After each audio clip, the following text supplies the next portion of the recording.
300 years. This man has kept his eyes shut, and his hand just moved. Static, a nerve, a trick of exhausted eyes. That's what her mind offers her. Quick and cheap. But her voice is already shaking too hard to keep reading, and some old, stubborn part of her does not want to stop. If you have ever kept showing up for someone who couldn't thank you for it, you already know why the book stayed open. 6 that morning is when the running started for Caroline Graham, and her body knew it long before her mind caught up. Shoes that stopped fitting properly a year ago ached with every step. A bag, heavier than it should have been, cut a familiar groove into her shoulder, one she'd stopped noticing weeks back. 40 minutes, that was all she had before her father's afternoon medication window closed, and missing it wasn't an option. Not after last time. Not after the way he'd looked at her like a stranger who'd wandered into his room uninvited. Dark stone and glass, set back behind a line of bare winter trees. That was the building waiting for her. Nothing about it resembling a care facility. Twice, she checked the address. This was the place her father's new specialist had referred her to, some private wing that handled long-term cases the state facility couldn't reach. Toward the entrance she walked, already rehearsing what she'd say to the intake desk. No chance was given to say any of it. A man was waiting just inside the door, dressed like money that didn't need to explain itself, and the second she stepped through, he had her by the elbow. "You're late," he said. Not a question. Not even really addressed to her, more like a fact stated to the hallway. "I think there's been a mistake," Caroline said, already being walked. "I'm here to see my father, I'm not." Mr. Saigon doesn't like waiting. His stride didn't slow. Neither do the doctors upstairs, and neither do I, so let's not start the afternoon with an argument. "I really think you have the wrong person." Her heels dug in just slightly, just enough to feel the resistance in her own knees. Not a flicker of notice crossed his face. His grip wasn't rough exactly, but left no room for negotiation, the kind of hold that assumed compliance rather than requesting it. A nurse's station passed by where nobody looked up. A wall of glass passed too, looking out onto grounds too pristine to be real, snow lying in drifts, so even they might have been placed there.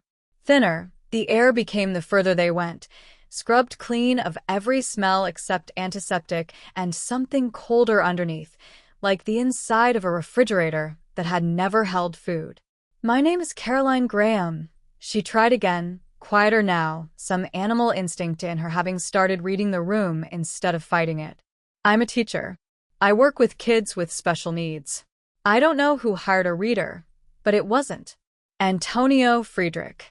Said like an introduction that answered every question she hadn't finished asking. "And you were hired 3 weeks ago through an agency, and you are 20 minutes late, and Mr. Saigon's family does not tolerate lateness.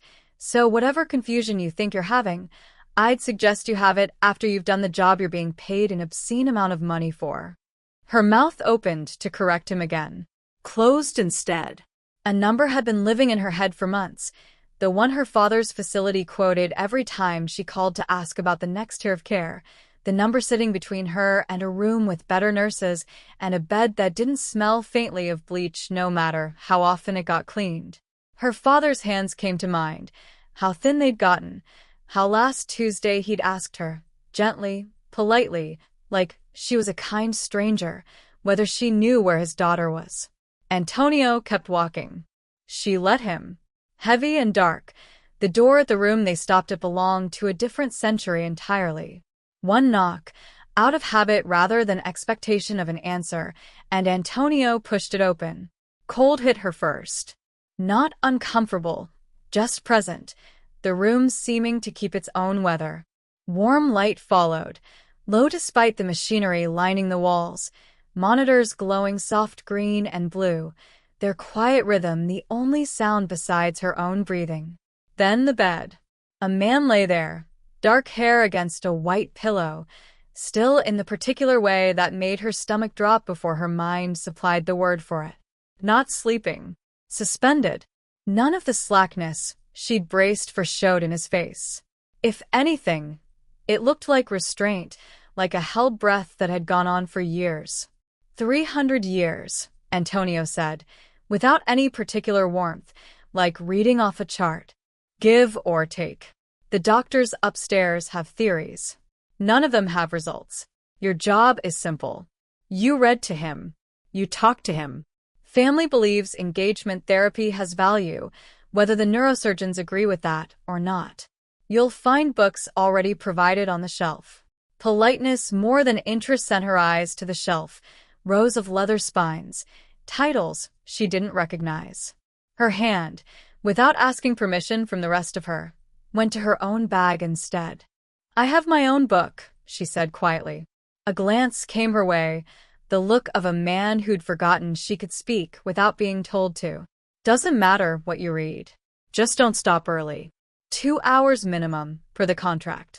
He left without waiting for response, the door clicking shut with a weight that told her it wasn't going to open again until someone on the other side of it decided it should. A long moment passed while she stood there, alone with a man who had not opened his eyes since before her country existed in any form she'd recognize, thinking about how easy it would have been to simply say no, this isn't me. You have the wrong woman. 40 minutes she no longer had to see her father crossed her mind next.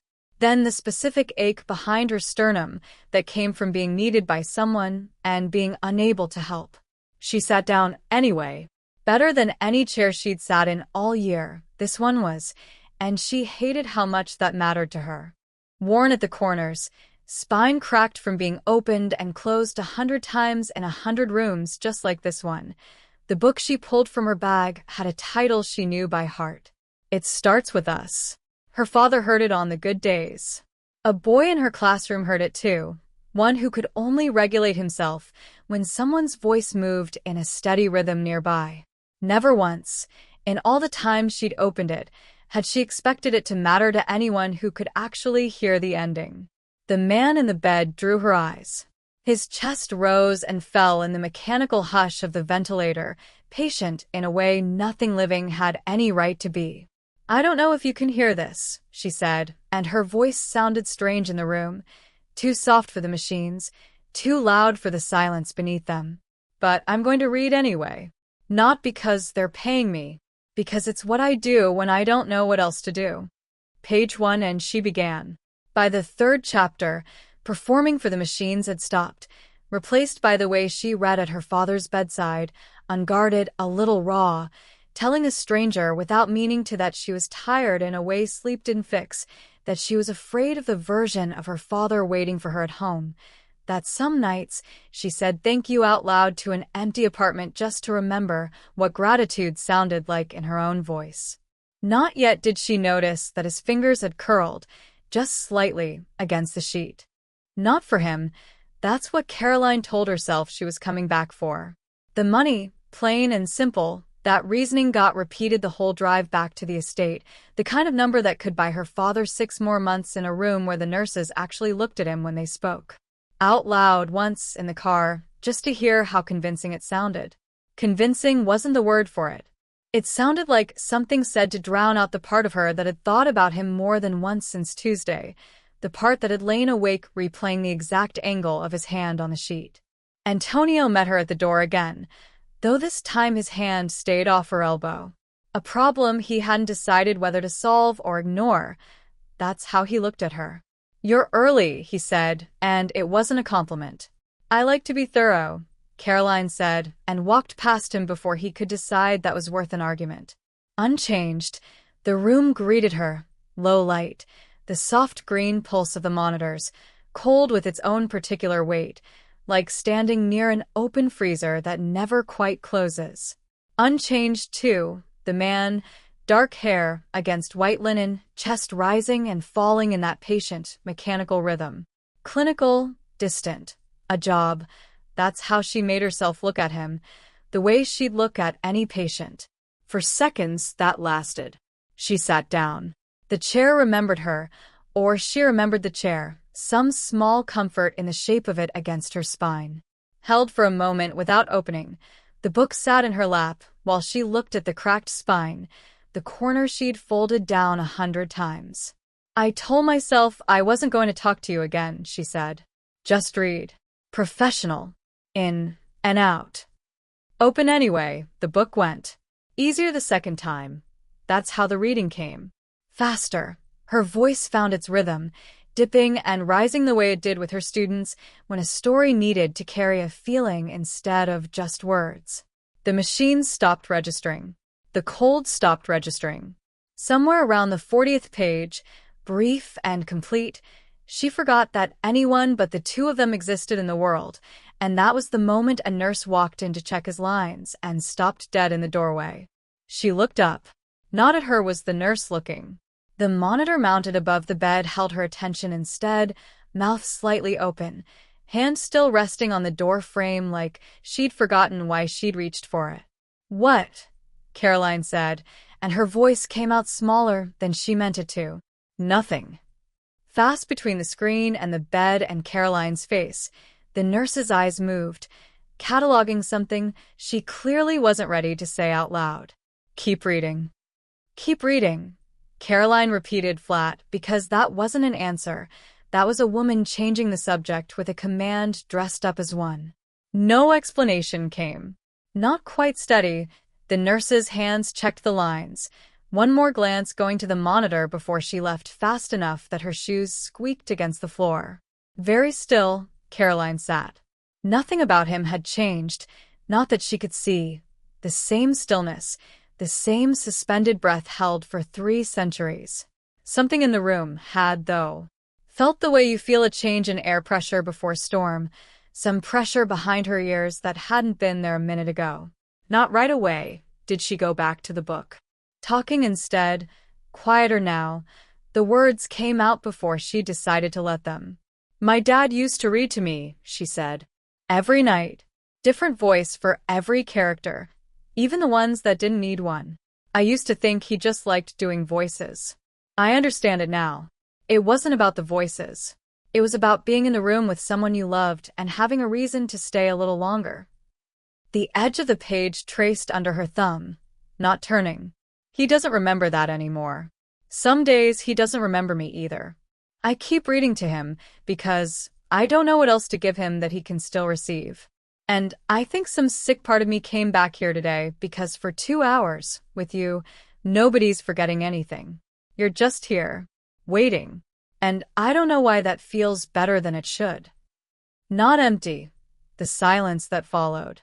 Thick and close, it had a texture to it, the kind of quiet that comes after a confession nobody was supposed to hear. All at once, the particular smell of the room made itself known. Antiseptic laid over something colder and older underneath, like the inside of a stone church in winter. Her own pulse made itself known too, loud in her ears. Voices rose in the hallway, low and urgent, cut off fast when someone remembered the door wasn't fully closed. Without deciding to, Caroline stood.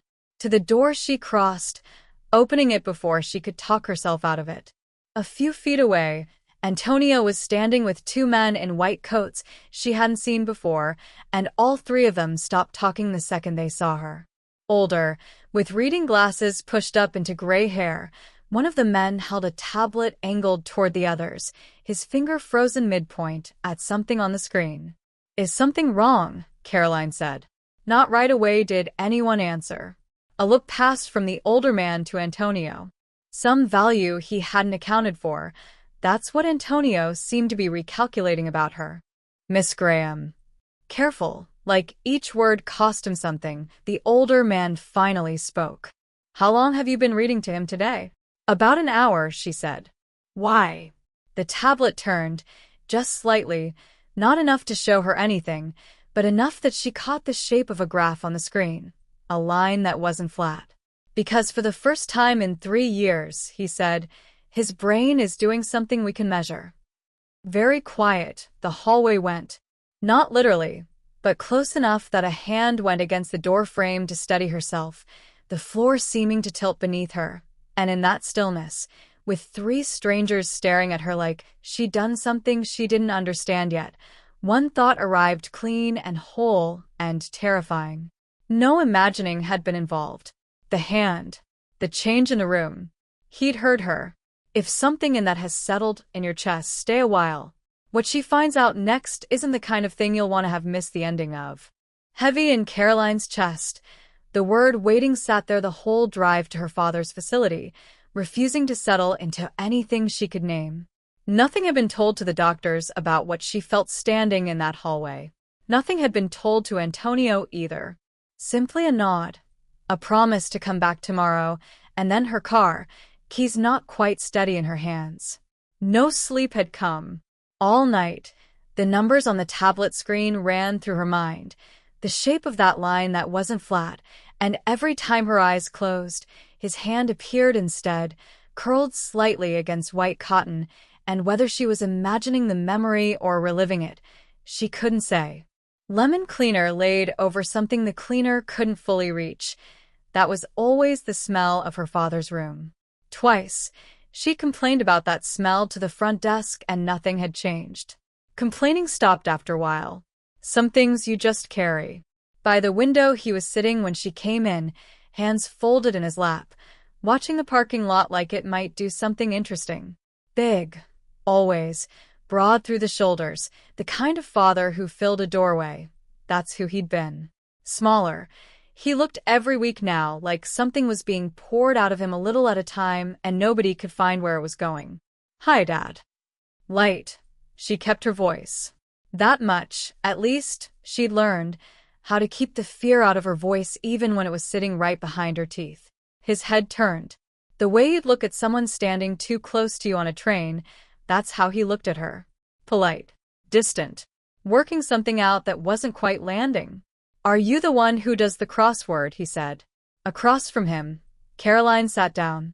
Her hands found each other in her lap, one thumb pressing into the other palm. Hard, a habit she'd never noticed until a therapist pointed it out to her years ago. I could do the crossword with you if you want. I don't think I know you, he said, not unkindly. Just fact. The time of day. That's how he said it. That's okay, Caroline said. No shake touched her voice. Almost proud of that, she was in a distant, clinical way, the same way she might be proud of a student for sitting through a fire drill without crying. I'm Caroline. Pretty name. Back to the window, his eyes went. My daughter's named Caroline. Not corrected, he went. Never any more did she correct him. Nothing got given back by the correction. That much she'd learned. Only something more got taken. Some small piece of hope she needed to keep for later. She sat with him instead, doing the crossword he asked a stranger to do, filling in words he suggested that didn't fit the clues, and not one of them did she call wrong. Around the fourth wrong answer, his hands caught her attention. The same hands that had turned the pages of 100 bedtime stories, that had taught her to tie a fishing line, that had once, when she was 9 and terrified of a thunderstorm, held both of hers so tightly she could feel his pulse instead of her own fear.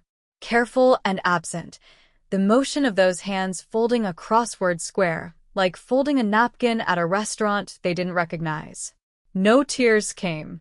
Used up months ago on this specific grief, that well had gone dry, replaced by something quieter and worse, a kind of steady ache living under her ribs that didn't ask permission before it flared. I should get going, she said finally, when the visiting hour bled into its last 10 minutes.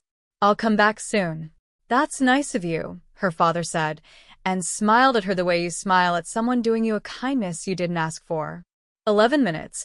That's how long she sat in her car in the parking lot before trusting herself to drive. Slow. The stillness of it settled over her. Engine off, hands on the wheel at 10, and 2 like she was still moving, cold seeping into the car through a door she hadn't fully closed. A woman walked a small dog across the lot. The dog stopped to sniff at nothing in particular. Her own breath fogged faintly against the windshield in the cold. Nothing happened. Nothing needed to. Just sitting there, letting the morning finish landing in her chest. All of it. The crossword and his hands and the stranger's smile he'd given his own daughter, until something in her unclenched enough to let her turn the key. To the estate she drove instead of home. Too closely that decision didn't get examined. The money again. That was the story she told herself. The same tired lie, though even she could hear by now how threadbare it had gotten. Simpler and harder to admit, the truth was. A room with someone who might possibly somewhere underneath all that stillness, actually be listening. That's what she wanted to sit in. Without comment, Antonio let her in this time. Since yesterday, something in his face had changed, some wariness that hadn't been there before, like he'd started keeping a different kind of account of her. The way it had begun to, the room welcomed her, low light, the patient green pulse of the monitors, that particular cold that had stopped feeling unfriendly and started feeling like a kind of privacy. Exactly as she'd left him, Carlos lay, dark hair against white linen, chest rising in that ancient, careful rhythm. Caroline sat down. Not right away did she open the book. His face drew her eyes instead, the stillness of it, the complete absence of judgment in a man who could not judge her even if he wanted to. "My father called me pretty today," she said, and her voice came out rougher than she meant it to, scraped thin at the edges. "Like I was a nurse. Like I was anyone." Hard again, her thumb pressed into her palm. "He used to say my name like it meant something. Now I'm just a nice woman who's good at crosswords." Open, the book went, her page found, and reading began again, but changed her voice had, since the last time. Whatever careful, professional distance she'd been keeping had been lost. Raw now, it came out unguarded, a little frayed at the corners, the voice of a woman who had spent her morning being a stranger to the person who used to know her best and had nothing left to hide behind. Not noticed by her, 3 pages in, was the machine beside the bed, very faintly, beginning to change its rhythm. Without meaning to, Caroline had counted the pages left. 40. Then 20. Then, on a Thursday that smelled like snow before it arrived, 9. Nobody had been told she was counting. Not fully admitted to herself, even, until her thumb did it again, that small automatic flick at the corner of the remaining stack, gauging the thickness the way she used to gauge how much of a paycheck was left before rent.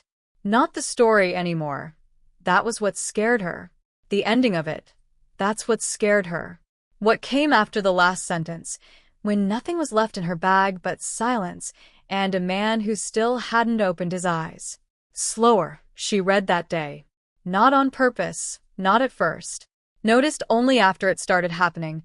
The way you notice you've been driving too carefully on a road with no ice, some instinct ahead of her reasoning, some part of her stretching out every sentence like it could hold the ending back if she just refused to hurry toward it.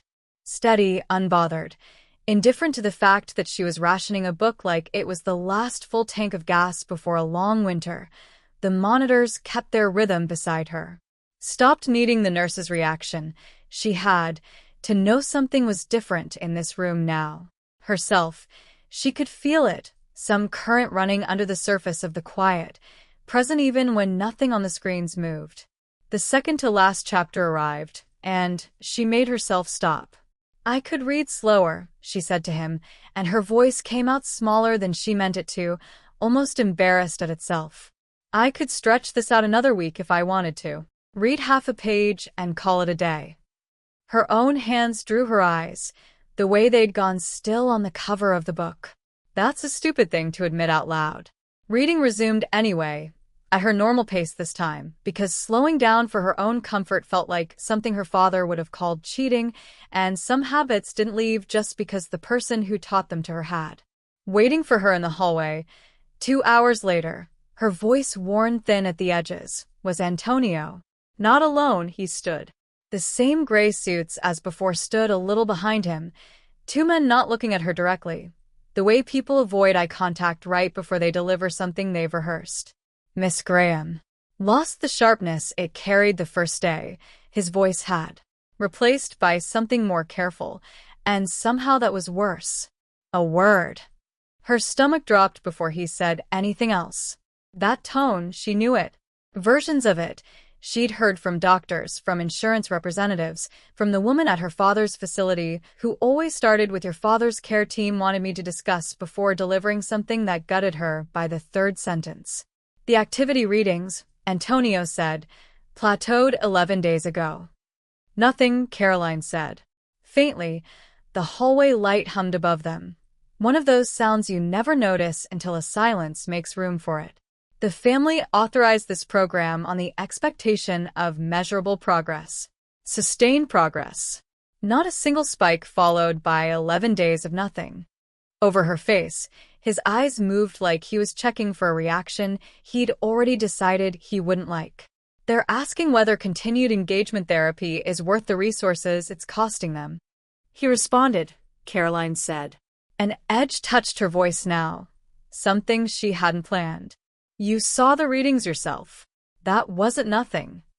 One data point isn't a trend.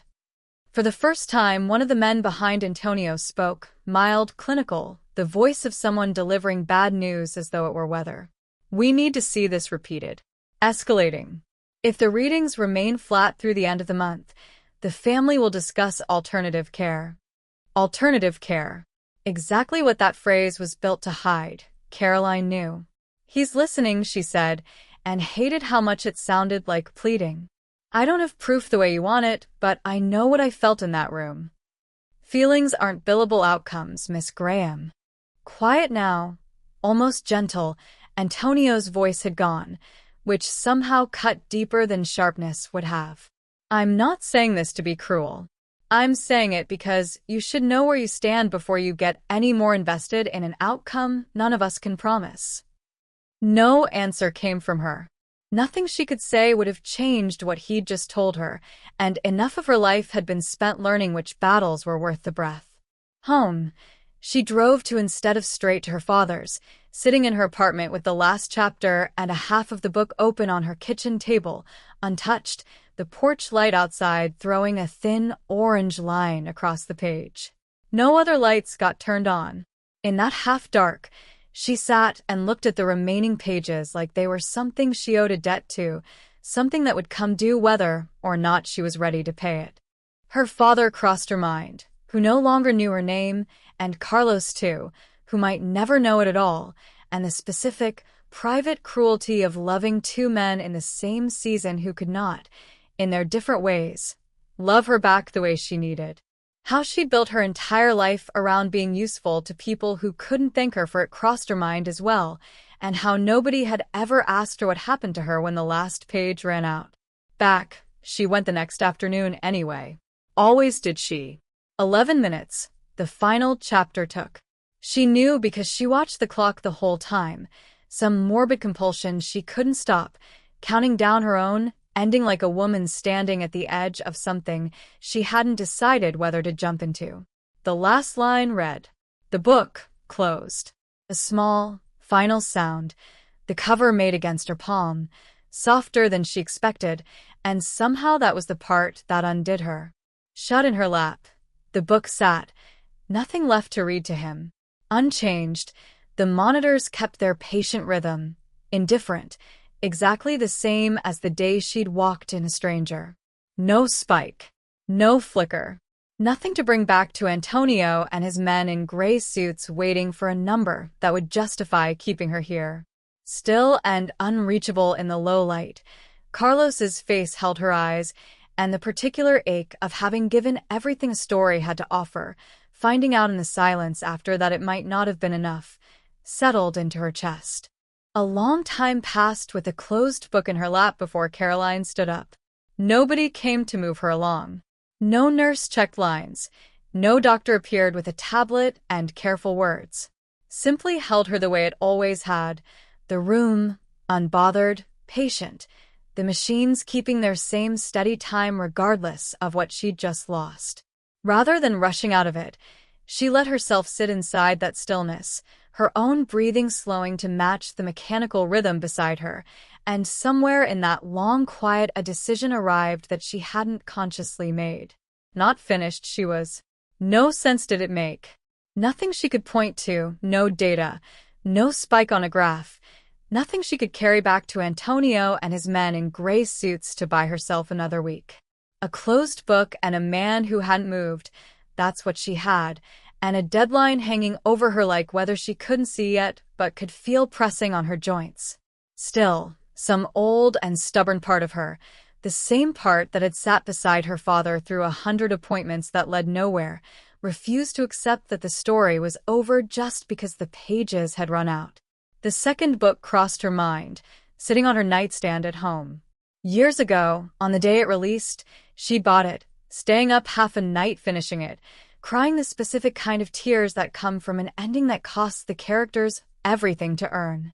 Not brought here it had been. Because the first book was enough, that's what she told herself. Because reading 2 novels to a stranger felt like overstepping some line she hadn't drawn but somehow still respected. Smaller and more embarrassing, the real reason turned out to be, once she understood it now, protecting something she'd been. Some private ending, kept for herself, that she hadn't wanted to give away. Home she drove. Off her nightstand. The book came without the light being turned on. Cool and unread under her palms. Its spine held her hands for a moment longer than she needed, and then into her bag it went before she could talk herself out of it. No questions came from Antonio when she arrived the next day. Quiet. Something in his face had gone. Watchful, like a man waiting to see whether a bet he hadn't officially placed was going to pay off. Caroline sat down. Long since stopped feeling borrowed, the chair had. From her bag, the new book came, set on her knee, and for a moment she just looked at Carlos, at the stillness of him, the particular architecture of a face that had held its shape through 3 centuries of silence. "I brought you something," she said. "I wasn't going to. I don't know why I wasn't going to." The first page opened. Different from the start, reading it felt less like performing a job and more like handing something over. Places it hadn't caught before, her voice caught in, at lines she remembered too well, at a paragraph 2 chapters in that had wrecked her the first time she'd read it years ago and wrecked her again now. Quieter, softer, aimed at a man who couldn't tell her whether he understood any of it. Partway through the second chapter, she stopped, not because the story asked her to, but because something in her did. "I used to think this book was about forgiveness," she said, looking at the ceiling rather than at him, the words coming out unguarded in a way she hadn't planned. "I don't think that anymore. I think it's about what you do with the parts of yourself nobody else got to see. The parts you kept quiet because you were scared of what people would think if you let them out." Over in her hands, the book turned. "I've never told anyone that. Not even my dad back when he could still hold on to things I told him." Its particular cold, the room held around her, and distantly, the smell of it made itself known. Something clean and mineral underneath the antiseptic, like stone that had never been touched by weather. The sound of her own voice landing in the quiet and not bouncing back made itself known too, absorbed by all that stillness the way a confession is absorbed by someone who has no choice but to listen. Reading continued, and something in her chest that had been clenched since the day she stood in the parking lot outside her father's building began, slowly, without her permission, to loosen. Not the way she'd read that first afternoon, careful and correct and holding herself at a professional distance, was how she read to him now. Days ago, she'd stopped being able to do that if she was honest with herself, and today the pretending stopped too. The way she talked to her father on his good days, the way she talked to her most frightened students when nothing else in the room felt safe, that's how she read, with her whole self behind the words instead of just her voice. Past the middle of the book, somewhere, she looked up from the page and caught herself smiling at something the story hadn't earned yet, some small warmth that had crept into her without asking, and she sat with the surprise of that for a moment before going back to the page. "I like you," she said, and then huffed out something close to a laugh at how strange the sentence sounded out loud, aimed at a man who had never once answered her. "That's a ridiculous thing to say to someone who can't tell me if it's mutual. But I do. I like sitting in this room. I like reading to someone who isn't going to forget my name by tomorrow, even if that's only because you've never known it in the first place." Without deciding to, her hand reached out, resting lightly over his. Just for a moment, the cool stillness of his skin under her palm, warmer than she expected, warm enough to make her breath catch before she pulled back. "I'm going to keep coming," she said quietly, more to herself than to him. "Whatever they decide about the readings, I want you to know that, even if it's the last thing you ever hear." The book picked back up, Her place found, and reading continued, her voice steady now, certain in a way it hadn't been since the day she'd first walked into this room a stranger. Like something fragile, the second book came with Caroline the next afternoon, though it had survived worse handling than this. 3 weeks of reading had softened its spine the way the first books had softened years ago, worn down by the particular tenderness of being opened again and again by the same hands. These pages, too, had been counted. Stopped pretending she wasn't, she had. 12 pages left when she sat down. Counted the night before, alone at her kitchen table, the same thin orange line thrown across the cover by the porch light. She knew, and she'd sat with a number the way you sit with test results you already suspect the shape of. Nothing more had been said by Antonio about deadlines. No need was there for it. The month closing in around her could be felt the way weather can be felt before it arrives, some pressure behind her ears that had nothing to do with the room's cold and everything to do with the calendar sitting untouched on her kitchen wall.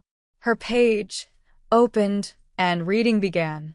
Steady through the first few pages, her voice held, the practiced calm of a woman who had learned to keep her hands from shaking even when everything underneath them wasn't.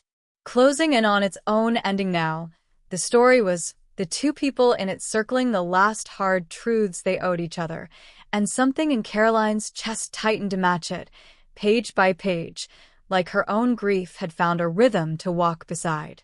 Her father crossed her mind, in that chair by the window, calling her a pretty name that used to be hers alone. Antonio's careful voice crossed her mind, too, in the hallway. Every ending she'd ever had to sit through without being ready for it crossed her mind as well. 4 pages left, and her voice caught. Not stopped, she learned that much from her father, from her students, from every hard thing she'd ever had to finish anyway, she had. Kept going, quieter now, the words coming out soft and a little frayed, and distantly, she noticed her vision had gone bright at the edges, that her throat had gone tight in the particular way that meant tears were coming whether she gave them permission or not. 2 pages left. I don't want this to be the last one, she said, not lifting her eyes from the page, her voice barely holding its shape. I don't know what I'm supposed to read you after this. I don't know what I'm supposed to do with my hands, if they're not doing this. 1 page. So quiet had the room gone that her own pulse could be heard in it, the particular chill of the air felt against her skin, sharp and clean, mixed with something warmer underneath that she hadn't noticed before, some faint trace of him, cedar and something older, like a fire that had burned out hours ago but hadn't finished cooling. The last line read, "Shut." The book fell in her lap, and small and final. The sound of it landing was the same sound as before, except this time something in her didn't hold. Without asking, the tears came, hot and sudden, sliding down before she could catch them, and forward she leaned without deciding to, the way grief sometimes moves a body faster than thought can follow, pressing her mouth to his in something that wasn't a kiss, so much as a confession.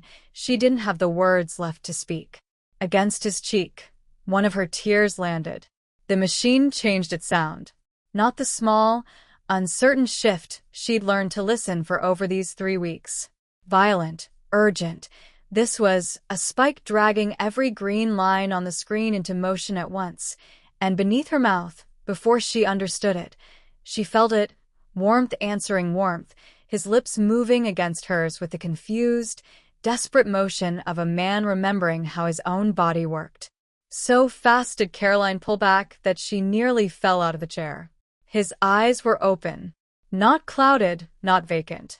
Dark and sharp and fixed on her with an intensity that stole the breath clean out of her chest, 300 years of stillness gathering itself behind a single look.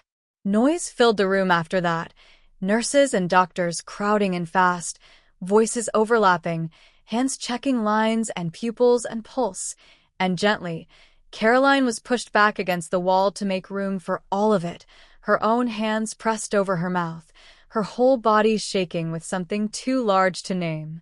Not once did he stop looking at her. 6 months passed before he asked her to be his, and slowly, he did it, The way a man rebuilds a language he'd forgotten how to speak.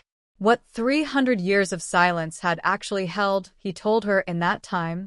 Not just grief for the wife he'd lost, though that too got told, how her voice had found its way into the dark long before her face had, how he'd known her by sound before he'd ever seen her, how he'd spent centuries keeping every door in himself locked because opening them had cost him everything once already.